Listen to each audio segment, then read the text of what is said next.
The evacuation of the ancient station was chaos. Aliens and humans rushed to their ships as the structure crumbled around them. Noah, now fully bonded with the mantle of Viridian, moved with incredible speed and strength, helping people trapped under fallen debris. Lyra coordinated the evacuation, her military training taking over despite her shock at Noah's transformation. She kept glancing at him, barely recognizing the maintenance engineer she had known. "Last group is heading to the shuttles now," Lyra reported. "Dr. Zylax says the Void Scourge will arrive in less than 20 minutes. Noah nodded. The armor moved with him as if it were his own skin, responding to his thoughts before he even completed them. Knowledge continued to pour into his mind. Battle strategies, weapon systems, the true nature of the Void Scourge. "They aren't just destroying worlds," Noah said. "They're consuming them, converting all matter into energy to feed themselves. They're like a cancer in the galaxy." A massive section of ceiling collapsed between them and the exit. Noah raised his hand instinctively, and a field of blue energy appeared, holding back the debris long enough for them to get through. "How did you do that?" Lyra asked as they ran toward the docking bay. "The armor can manipulate energy fields," Noah explained. "It can do much more than that, but I'm still learning." They reached the docking bay where the last shuttle waited. Dr. Zylax and Krex stood by the entrance, along with a recovered Drazkal. The warrior's eyes widened at the sight of Noah in the fully activated armor. "So it is true," Drazkal said. "A human succeeded where all others failed." Noah approached him. "I couldn't have made it without your help, without any of you." He looked at the gathered aliens. "This armor wasn't meant to divide us. It was meant to unite us against a common enemy." The station shook violently once more. Alarms blared throughout the docking bay. "Multiple Void Scourge vessels detected," announced an automated voice. "Estimated time to arrival: 5 minutes. "We need to leave now," Lyra urged. Noah shook his head. "You all go. I need to buy you time." "That's suicide," Krex protested. "The armor will protect me," Noah assured them. "I can escape on my own once you're safe." After a moment of hesitation, Dr. Zylax nodded. "He's right. The armor was created for this purpose." They boarded the shuttle, all except Drazkal, who remained standing before Noah. "I misjudged humans," the warrior said. "Your species is worthy of respect." Noah extended his hand. "Fight with me again someday." Drazkal clasped his arm in a warrior's grip. It would be an honor. As the shuttle departed, Noah turned to face the open bay doors. Through them, he could see the stars and the approaching darkness that blotted them out. The Void Scourge fleet was massive, dozens of ships shaped like jagged black crystals. Noah took a deep breath and stepped out into space. The armor protected him from the vacuum, allowing him to breathe normally. He floated among the stars, facing the oncoming enemy alone. The knowledge in his mind told him what to do. Noah extended both arms, drawing energy from the dying station behind him. Blue light gathered around his hands, growing brighter and more intense. The first Void Scourge ship fired on him, a beam of dark energy that would have vaporized a normal person. Noah caught it with a field of blue light, absorbing its power. The armor grew brighter. With a thought, Noah launched himself toward the enemy fleet. The armor's propulsion system accelerated him to incredible speed. Energy gathered around him until he looked like a blue comet streaking through space. He slammed into the lead ship with the force of a missile. The alien vessel, 3 times the size of the largest Confederation ship, cracked like an egg. Noah tore through it, emerging on the other side as the ship exploded behind him. From the shuttle, Lyra and the others watched in awe. "One human against an entire fleet," Krex whispered. "Impossible." "Not impossible," Drazkal replied. "Just human." The Confederation fleet arrived minutes later to find half the Void Scourge ships destroyed and the rest retreating. In the center of the battlefield floated Noah, the mantle of Viridian glowing with power. As the Confederation flagship approached, Noah received a transmission. "This is Admiral Sorvin of the Confederation. Identify yourself." Noah smiled inside his helmet. "This is Noah Carter of Earth. I think it's time we talked about humanity joining the Confederation and about taking the fight to the Void Scourge." As he spoke, Noah felt the knowledge of the precursors, his ancient human ancestors, guiding him. Their legacy had waited thousands of years for this moment. The galaxy would never be the same again. Noah stepped into the chamber, his heart pounding in his chest. Medical drones had come to take Drazkull away, leaving Noah alone to face whatever came next. The mantle of Viridian floated before him, its surface rippling like liquid metal. Up close, it was even more beautiful and strange than he had imagined. The station shook again, more violently this time. A support beam crashed down nearby, narrowly missing Noah. He knew he didn't have much time.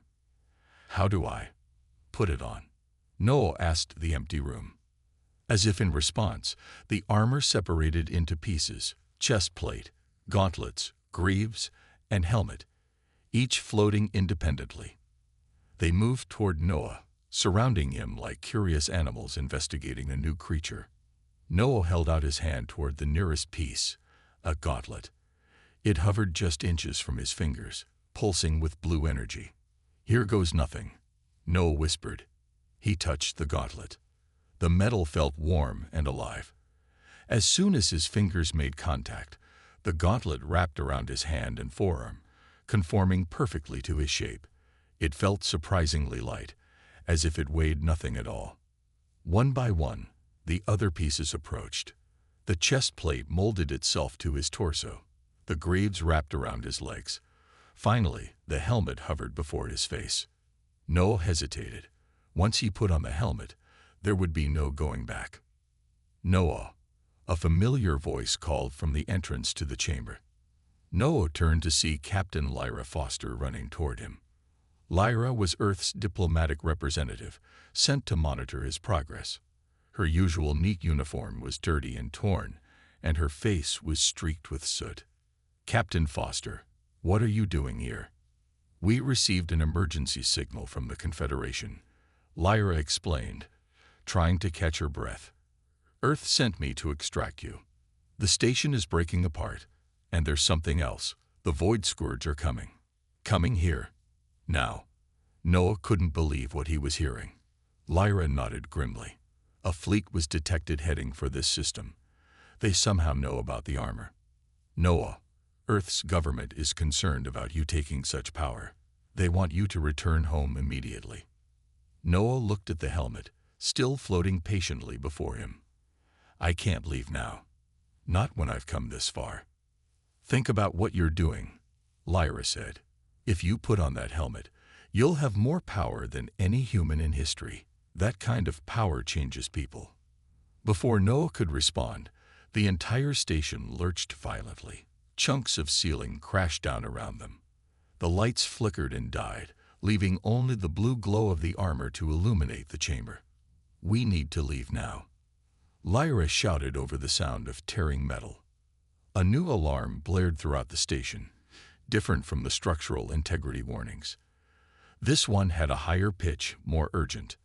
Dr. Zylax's voice came over the emergency communication system. "Void Scourge vessels have entered the system. They're heading straight for the station." Noah looked at Lyra, then back at the helmet. He made his decision. "I'm sorry, Captain, but this is bigger than me, bigger than Earth. The entire galaxy is at risk." Noah reached out and took the helmet. As soon as his fingers touched it, it flowed around his head, enclosing it completely. For a moment, Noah felt claustrophobic, but then the helmet became transparent from the inside, giving him a clear view. Immediately, information began to flow into his mind. It wasn't like reading or being told something.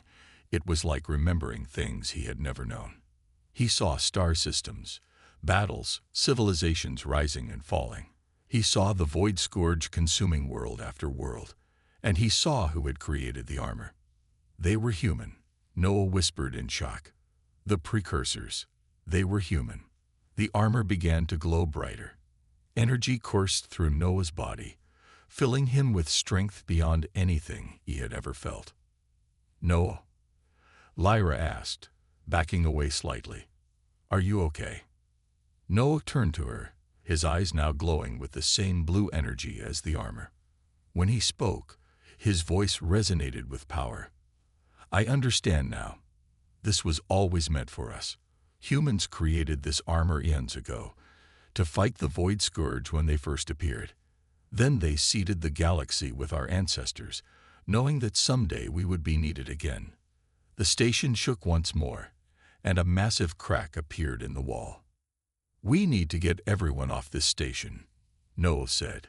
"The battle is about to begin." After a night of rest, Noah and Draz-Kul prepared for the final trial. The medical team had treated their injuries from the second trial, but both still felt the exhaustion deep in their bones. "The final challenge is said to be the most difficult," Dr. Zelax told them as they ate a meal designed to restore their strength. "No one has ever passed it." "What kind of challenge is it?" Noah asked. "Unknown," replied Dr. Zelax. "Each trial is unique to the participants.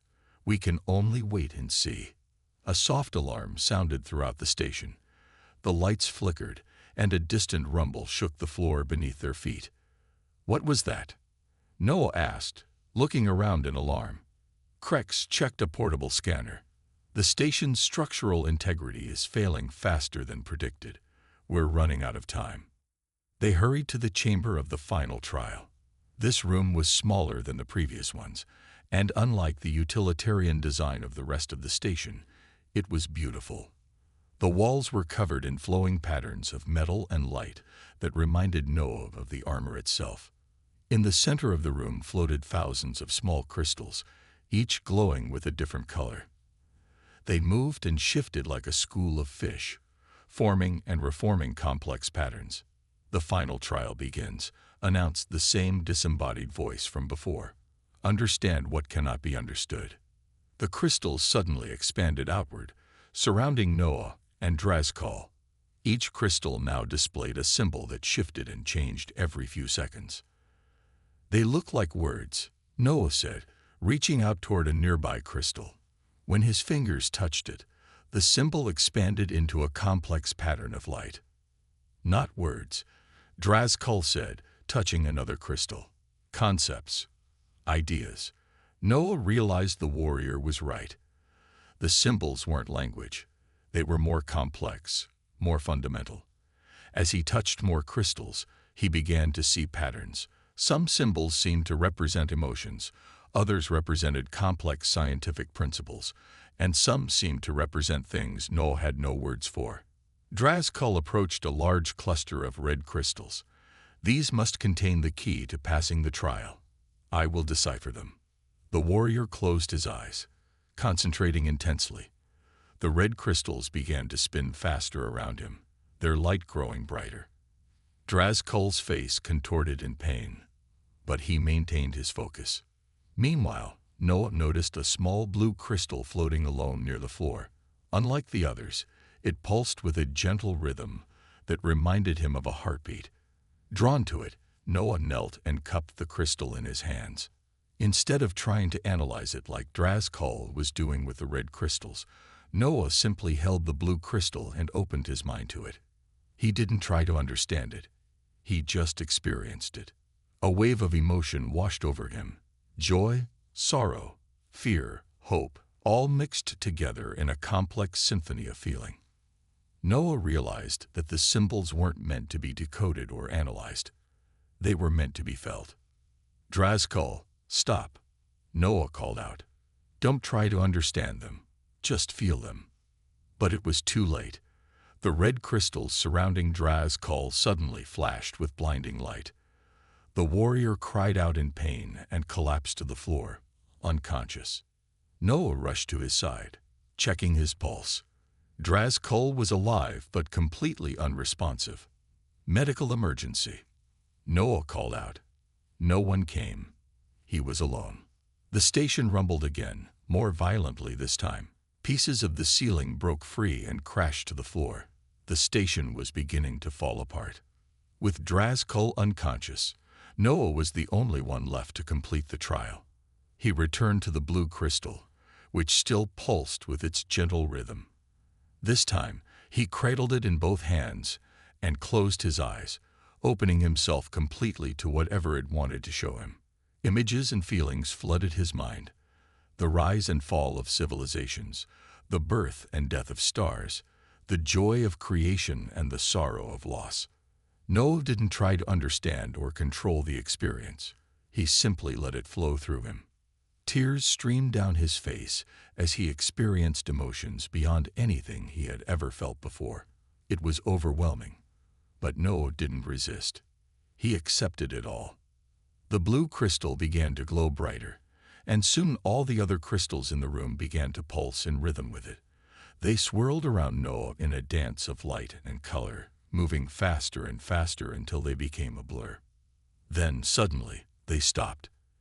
Every crystal in the room froze in place, forming a perfect pattern around Noah. "Final trial complete," said the voice. "Champion accepted." The far wall slid open, revealing a chamber bathed in soft blue light. In the center, floating above a pedestal, was the mantle of Viridian. With Drazkul finally through the maze, all 4 champions entered a short corridor that led to another chamber. This room was smaller than the maze, but still impressive, with a high ceiling and walls covered in strange symbols that shifted and changed. "The second trial," announced a disembodied voice that seemed to come from the walls themselves. "Adapt or perish." Suddenly, the room began to change. The temperature dropped rapidly, frost forming on the walls. Noah's breath came out in white clouds as the cold bit through his uniform. "Environmental adaptation test," said Ilara, her slender body already shivering. The cold increased until it was nearly unbearable. Noah's fingers and toes went numb, and he struggled to stay standing. He looked around at the others. Ilara was curled into a ball, her species clearly not built for cold. Vex Thor seemed to be managing better, his insect-like exoskeleton providing some protection. Drazkul stood tall, his warrior's discipline keeping him upright despite the cold. Just as Noah thought he couldn't take any more, the temperature began to rise. Within minutes, the room was hot, then blazing hot. Sweat poured down Noah's face as the temperature continued to climb. Vex Thor began to struggle now, his exoskeleton not designed for extreme heat. Drazkul, however, seemed more comfortable, his desert-evolved body adapting to the heat. The shifts continued. The gravity suddenly increased, crushing them toward the floor. Noah felt like he weighed 1,000 pounds. Then the gravity reversed, sending them floating toward the ceiling. The air thinned until they gasped for breath, then became so thick it was like breathing water. Through it all, Noah watched and learned. He noticed how each species had strengths and weaknesses.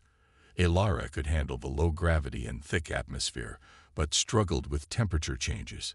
Vex Thor managed gravity shifts well, but suffered in heat. Drazkul's powerful body handled many conditions, but failed when the atmosphere thinned. Humans, Noah realized, weren't the best at handling any single condition, but they could handle all of them reasonably well. Jack of all trades, master of none. But sometimes, being adaptable was better than being specialized. As the room cycled through different conditions, Noah focused on adjusting his breathing, his posture, and his mental state to each new challenge. When the gravity increased, he lay flat to distribute the pressure. When the air thinned, he slowed his breathing to conserve oxygen. When temperatures changed, he adjusted his activity level. Hours passed as the trial continued. Vex Thor was the first to fail, collapsing during a particularly brutal combination of high gravity and thin air. Medical drones appeared from panels in the wall and carried him away. Ilara lasted longer but eventually succumbed to a cycle of rapid temperature fluctuations, her body unable to adjust quickly enough. Now only Noah and Drazkul remained, both struggling but determined. The warrior gave Noah a look of grudging respect as they endured side by side. The final phase combined everything at once: high gravity, thin air, and freezing temperature. Noah felt his consciousness slipping away. Beside him, Drazkul suddenly fell to his knees, his breathing ragged. "Can't breathe," the warrior gasped. Noah saw the alien's red skin turning purple. He was suffocating. Despite his own pain, Noah crawled to Drazkul and remembered his emergency medical training. The Icteri had different biology, but their air passages weren't too different from humans. Noah helped position Drazkul to open his air passage and showed him how to breathe more efficiently in the thin atmosphere. The warrior's eyes widened in surprise as his breathing improved. "Why? Help me?" Drazkul managed to ask. "We are rivals." "Because it's the right thing to do," Noah replied simply. As he spoke those words, the chamber suddenly returned to normal conditions. The disembodied voice returned. Second trial complete. A door opened on the far wall. Noah helped Drazkul to his feet, and together they walked through it. In the next room, Dr. Zylax and Krex waited with wide eyes. "Two survivors," Dr. Zylax said with amazement. "This has never happened before." Krex approached Noah. "You helped him instead of ensuring your own victory. Why?" Noah shrugged. "That's just what humans do." Drazkul stood straighter, his proud warrior's posture returning. "The human has honor. I misjudged him." Noah stood in a large chamber filled with aliens from across the galaxy. Some looked almost human, while others were so strange he could barely understand what he was seeing. All eyes were on him. Dr. Zylax approached, his thin gray body moving gracefully despite his age. "The station has never reacted this way before. It confirms our theory that humans have a special connection to this place." A tall figure pushed through the crowd. His skin was deep red, with ridges along his skull and arms that looked like armor plates. His yellow eyes fixed on Noah with clear disgust. "This is the human champion," the alien said, his voice deep and rough. "He looks weak." "Drazkul," Krex whispered to Noah. "The Icteri warrior I told you about." Noah straightened his back, but remained silent. He had dealt with bullies before and knew better than to show fear. Dr. Zylax stepped between them. "The trials will begin tomorrow. All candidates should rest." Drazkul snorted. "There are no candidates, only this human, and he will fail like all the others." That night, Noah couldn't sleep. He paced his small room, thinking about what lay ahead. The door chimed, and he opened it to find Krex waiting outside. "I thought you might want to know more about the trials," Krex said. "Trials?" Noah asked. "I thought I just had to try on the armor." Krex shook his head. "The armor chamber is protected by 3 trials. Each one tests different qualities in the champion. No one has passed all 3. "What kind of trials?" "No one knows until they begin. They're different for each person." The next morning, Noah and 3 alien champions stood before a massive door covered in swirling patterns. Besides Drazkul, there was a tall, willowy being named Ilara from a gas giant world, and a 4-armed, insect-like warrior called Vex Thor. Dr. Zylax addressed them. "Beyond this door lies the first trial. Those who pass may proceed to the second. Those who fail must leave immediately." The door slid open, revealing a vast chamber filled with nothing. Just empty space with walls, floor, and ceiling made of smooth black material. "There's nothing here," said Ilara. As soon as all 4 of them entered, the door closed behind them. The black walls began to shift and change. Suddenly, walls rose from the floor, creating a maze that grew and changed before their eyes. "It's a maze," said Noah. "An obvious observation," sneered Drazkul. They began to navigate the maze, but whenever they thought they found a path, the walls would shift and change direction. After an hour, all 4 were frustrated.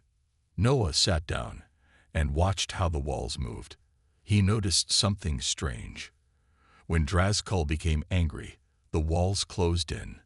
When Ilara used logical patterns to navigate, the maze became more complex. I think the maze is responding to how we think, Noah said. Nonsense, said Drazkal, but Ilara looked interested. What do you mean? She asked. It changes based on our thought patterns, Noah explained. When we use logic or force, it becomes harder. Noah closed his eyes and tried something different. Instead of planning a path, he let his instincts guide him. He started walking, not thinking about where he was going, just feeling which way seemed right. The others watched in amazement as the walls parted for Noah, creating a clear path. He walked confidently, not planning ahead, just taking each step as it came. When he reached the other side of the chamber, a door opened for him. How did you do that? Called Vex Thor. Stop thinking, Noah called back. The maze reads your thoughts. Don't plan a path, just feel it. Ilara tried Noah's approach and soon joined him at the exit. Vex Thor followed shortly after. Drazkal, however, refused to surrender his logical approach. He roared in frustration as the walls continually blocked his path. Finally, after watching Drazkal struggle, Noah walked back into the maze. What are you doing? Asked Ilara. Helping, Noah replied. He approached Drazkal, who glared at him with hatred. I don't need human help, the warrior growled. Maybe not, said Noah, but we're all here for the same reason, to stop the Void Scourge. Noah held out his hand. After a long moment, Drazkal took it. Life aboard the Eternal Dawn was nothing like Noah expected.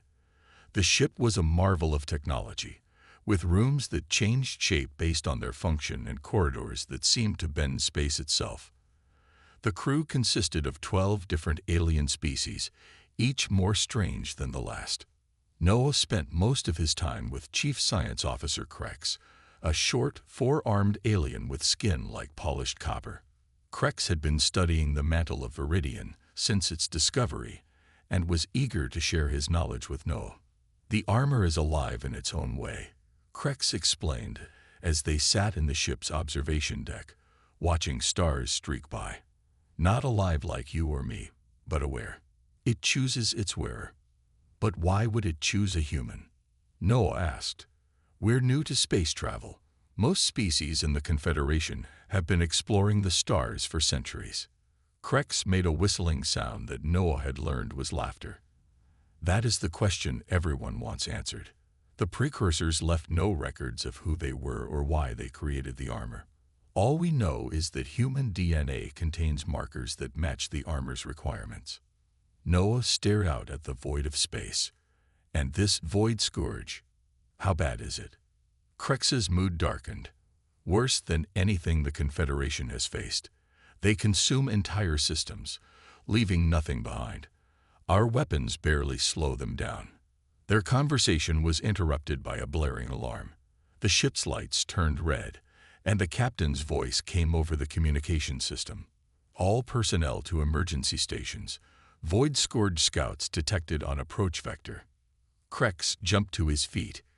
Come with me to the bridge. You should see what we're fighting. When they reached the bridge, chaos reigned. Officers shouted orders as tactical displays showed 3 small vessels approaching the Eternal Dawn. Void Scourge scout ships, explained Krex. Small but deadly. The ship rocked violently as the first energy blast hit their shields. Noah grabbed a console to stay upright. Shields at 70%, reported an officer. Return fire, ordered Captain Vress, a tall, slender alien with gray skin and eyes that glowed like embers. The battle raged for several minutes, the Eternal Dawn taking hit after hit. Noah watched in horror as the shield percentage dropped. 60%, then 50, then 40. The main weapon capacitor is overheating, called an engineer. If we fire again, it could rupture. Noah glanced at the engineering display and saw the problem immediately. The cooling system was failing, allowing heat to build up in the weapon system. It was similar to a problem he had fixed dozens of times on the space station. I can fix that, Noah said, stepping forward. Captain Vress looked at him with surprise. You? I'm a maintenance engineer. This is what I do. Vress hesitated for only a second before nodding. Go, take whoever you need. Noah and two alien engineers raced to the weapon control room. Working together, they rerouted the cooling system, adding a bypass that Noah had designed for similar problems on Earth's station. Try it now, Noah called through the comm. On the bridge, Captain Vress ordered the weapons to fire. This time, the system stayed cool as powerful energy beams lanced out, destroying one scout ship and damaging another. The third turned and fled. When Noah returned to the bridge, the crew looked at him with new respect. Good work, human, said Captain Vress. You may have saved this ship. 2 weeks later, they arrived at the ancient station. It looked even more decrepit than in the images Noah had seen, with parts of its structure visibly crumbling. As their shuttle approached the docking bay, Noah saw other ships already there. Representatives from a dozen worlds had come to watch the human attempt what their champions had failed to do. Among them was a particularly large vessel with sleek, predatory lines. Krex pointed it out to Noah. That belongs to Drazkul, the greatest warrior of the Ikteri Empire. He nearly died trying to cling the armor. He's not happy that a human is getting a chance. Noah swallowed hard. Great. No pressure. The shuttle docked with a gentle thud. As Noah stepped out into the ancient station, the lights, dormant for weeks, suddenly flickered to life. A low hum filled the air, and displays that had been dark lit up one by one. That's never happened before, whispered Krex. The station is responding to you. Noah Carter wiped the sweat from his forehead as he finished repairing the oxygen recycler on Level 3 of Earth's orbital station Alpha. At 32 years old, Noah had spent the last 5 years as a maintenance engineer on humanity's first deep space outpost. The work was hard but honest, and he enjoyed solving problems that kept people alive. Carter, you got that recycler fixed yet? Crackled his supervisor's voice through the comm. Just finished, sir, Noah replied, packing up his tools. Should be running at full capacity now. Good. Take a break, and then check the water filtration system on Level 2. Noah nodded to himself and closed his toolkit. Another day, another set of repairs. He never expected anything different. That's why the arrival of the massive alien ship 3 hours later caught everyone by surprise. The ship appeared suddenly at the edge of Earth's solar system. It was enormous, nearly a mile long, with a sleek design that made Earth's best spacecraft look like children's toys. It moved with impossible grace for its size, covering the distance to Earth in minutes rather than days. The entire station went into high alert. Noah, like everyone else, was ordered to his emergency station. He watched through a viewport as smaller vessels left Earth to meet the alien ship. What do you think they want? Asked Andy, another engineer who stood beside Noah. No idea, Noah replied. But I'm guessing our lives are about to change. He was more right than he knew. 2 days later, Noah sat in a conference room, surrounded by military officers, scientists, and government officials. At the head of the table stood Ambassador Thrix, a tall alien with iridescent skin and 4 arms. The translator device on the ambassador's chest converted his musical language into English. To summarize, Thrix said, "We need a human volunteer to attempt to activate the mantle of Viridian. Our genetic analysis shows your species has unique markers compatible with the armor systems." General Patricia Santos, Earth's military representative, leaned forward. Why this specific human? Noah Carter is a maintenance engineer, not a soldier or scientist. Noah wondered the same thing. He was nobody special, just a guy who fixed things when they broke. Thrix made a gesture that might have been a shrug. The armor doesn't seek conventional strength or intelligence. Our analysis of the required genetic and neurological patterns indicates this human has the highest compatibility rating. Dr. Alan Lewis, Earth's leading geneticist, nodded. Their scans show Noah has an unusual combination of genetic markers, nothing that would be obvious in our medical tests, but apparently significant to this alien technology. Noah ran a hand through his short brown hair. So you want me to go with you to some ancient space station and try on a suit of armor that's hurt every alien who's touched it? That is correct, said Thrix. What happens if it works? Noah asked. You would become the wearer of the most powerful weapon in known space, Thrix replied, and possibly our only hope against the Void Scourge. Noah looked around the room. Everyone was staring at him, waiting for his answer. He was just a maintenance engineer. He fixed things. He wasn't a hero or a champion. I need some time to think, he said finally. That night, Noah sat alone in his quarters, staring out at the stars. Earth glowed blue and green below him. His entire life was here. His friends, his job, everything he knew. The thought of leaving it all behind terrified him. But something else pulled at him too. A sense that he was meant for more than fixing recyclers and patching hull breaches. The next morning, Noah stood in the docking bay as the shuttle prepared to take him to the alien ship. Are you sure about this? Asked his friend Andy. Noah watched as his single bag of belongings was loaded onto the shuttle. No, he admitted, but I have to try. As the shuttle departed, Noah caught his last glimpse of Earth through the viewport. He didn't know if he would ever see it again. The Confederation vessel Eternal Dawn waited in orbit.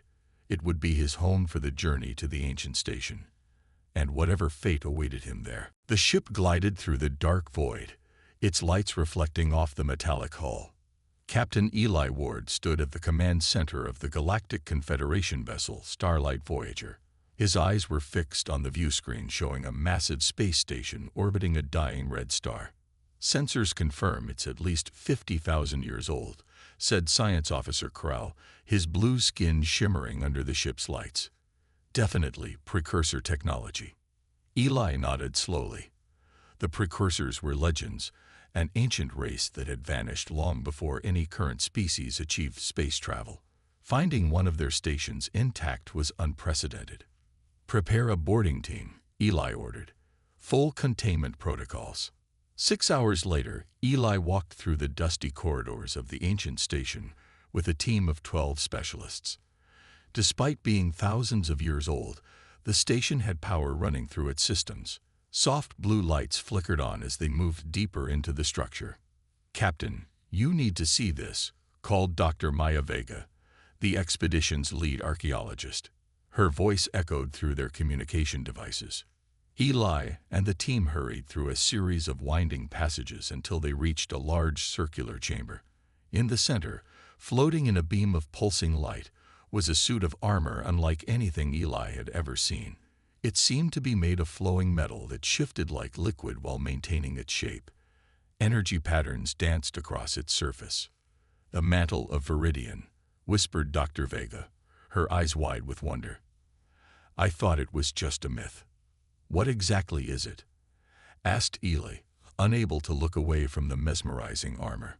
"According to ancient texts, it's the most powerful weapon ever created," explained Dr. Vega, "a suit of armor that grants its wearer abilities beyond imagination. The stories say it was used to fight some great enemy, but most scholars dismissed it as fiction." Word of the discovery spread quickly through the Confederation. Within days, the ancient station became a hub of activity. Scientists and researchers from dozens of species arrived to study the find. Engineers worked to stabilize the dying station. Military officials debated the strategic implications. Dr. Zulax, the Confederation's foremost expert on precursor technology, conducted extensive scans of the armor. The tall, thin alien with gray skin had spent his entire career studying the precursors. "The armor appears to be in standby mode," Dr. Zulax explained during a briefing 1 week after the discovery. "It's waiting for a suitable user." "Can we activate it?" asked General Kim, the military liaison to the project. "That's what we're trying to determine," replied Dr. Zulax. "The armor has complex biological scanning systems. It seems designed to bond with its wearer on a genetic level." The timing of the discovery couldn't have been better. Reports from the outer territories spoke of a new threat. The Void Scourge, a destructive force consuming star systems at the edge of known space. If the legends about the armor were true, it could be crucial for the Confederation's defense. Over the next month, champions from across the galaxy arrived at the station. The strongest warriors, the most brilliant minds, the most decorated heroes, all came to attempt to claim the mantle of Viridian. One by one, they failed. Dax the Unconquered, who had single-handedly defeated the Cronus Armada, couldn't even touch the armor before being thrown across the room. Valnar, the psychic prodigy whose mental powers were unmatched in the Confederation, collapsed from neural feedback when attempting to communicate with it. Even Ulix the Transcended, whose mastery of energy manipulation had made him a living legend, was rejected with a pulse of force that broke 3 of his limbs. After the 17th champion failed, Dr. Xylax made a discovery. The armor is scanning for specific genetic markers, he announced to the Confederation Council. Markers that none of our species possess. Then it's useless to us, said one council member. Not necessarily, Dr. Xylax replied. I've cross-referenced the required markers with our database of known species. There is one match, a primitive world in the outer regions, a planet called Earth.